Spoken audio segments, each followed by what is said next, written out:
आज हम 7वीं कक्षा हिंदी सुलभ भारती का हम अभ्यास करेंगे।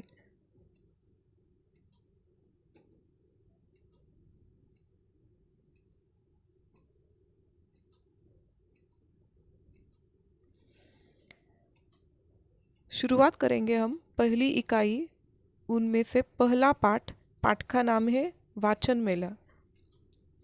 देखिए, एक बड़ा सा चित्र दिया है हमें। वाचन मेले का चित्र है यह। हमने कई सारे मेले देखे हैं, लेकिन यह मेला है वाचन मेला। अलग मेला दिखाई देता है आपको। क्यों कहा है वाचन मेला? क्योंकि यहाँ बहुत सारे वाचन करने के लिए किताबें रखी है और यह मेला है वह किताबों का मेला है, इसलिए इसे कहा है वाचन मेला। यह एक वाचन मेले का दृश्य है। मेले में बहुत सी पुस्तकें दिखाई दे रही है। अब इस चित्र पाठ में हमें क्या करना है?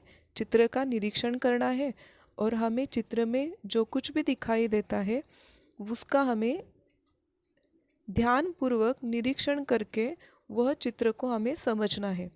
और इस चित्र का हम वर्णन कैसे करेंगे? देखिए, एक बड़े और खुले परिसर में यह मेला लगा है। मेले में बहुत से स्त्री पुरुष और बच्चे दिखाई दे रहे हैं। मेले में स्कूली गणवेश में कुछ छात्र छात्राएं दिखाई पड़ते हैं। छात्र किन्हें कहते हैं? जो स्कूल में पढ़ने वाले बच्चे होते हैं उन्हें कहते हैं हम छात्र। तो स्कूली गणवेश में कुछ छात्र छात्राएं दिखाई पड़ते हैं जो एक सुंदर पालकी में कुछ पुस्तकें रखकर पुस्तकों की शोभा यात्रा निकाल रहे हैं। इसमें पुस्तकों को पालकी में रखकर ले जाया जा रहा है। आगे एक छात्रा हाथ में सूचना फलक लेकर चल रही है जिस पर लिखा है ग्रंथ दिंडी। एक अन्य छात्रा के हाथ में और एक सूचना फलक है जिस पर लिखा है पुस्तकों से पाए ज्ञान, जाने भाषाएं विज्ञान। क्यों कहा होगा? क्योंकि पुस्तक जब हम पढ़ते हैं तो उनमें से हमें ज्ञान मिलता है। अलग अलग प्रकार की भाषाएं हम सीख सकते हैं और हम विज्ञान के बारे में जानकारी भी ले सकते हैं। जितनी सारी किताबें आप पढ़ेंगे उतना ही बहुत सारा ज्ञान आपको प्राप्त होगा। तो इसलिए कहा जाता है कि पुस्तकों से पाए ज्ञान, जाने भाषाएं विज्ञान। मेले में हमें बहुत सी तरह तरह के पुस्तकें दिखाई पड़ रही है। विषयानुसार अलग अलग विभाग बने हुए हैं, जैसे किशोर साहित्य, बाल साहित्य, विज्ञान कथा इत्यादि। हर एक विभाग में बहुत सी पुस्तकें रखी हुई है। देखिए, अब बाल साहित्य के नीचे बहुत सारी किताबें हैं और वह किताबें बाल साहित्य के बारे में है। विज्ञान कथा यानी विज्ञान के बारे में बहुत सारी जानकारी, जो वैज्ञानिक होते हैं उनके बारे में जानकारी।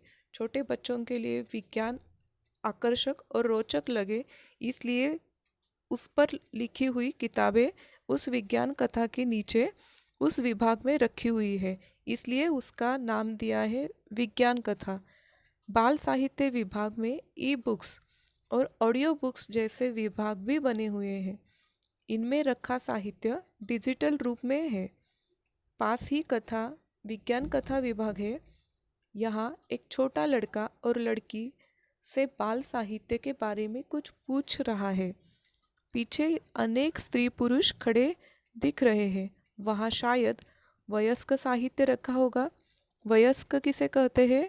वयस्क का अर्थ होता है बूढ़ा, लेकिन पुस्तकें या किताबें कभी बूढ़े नहीं होते। तो यहाँ हम वयस्क का अर्थ लेंगे। जो पुरानी किताबें हैं वो पुरानी किताबें भी यहाँ रखी हुई है। और कहा है पुस्तकें है हम सबके साथी, प्रज्वलित करे ज्ञान की बाती। जैसे मैंने कहा कि पुस्तकों से पाए ज्ञान, जाने भाषाएं विज्ञान, इसके बारे में जैसे हमने कहा कि पुस्तकों से हम ज्ञान पा सकते हैं, अलग अलग प्रकार के भाषाएं जान सकते हैं, वैसे ही पुस्तकों से है हम सबके साथी। साथी यानी कि सहेली या दोस्त।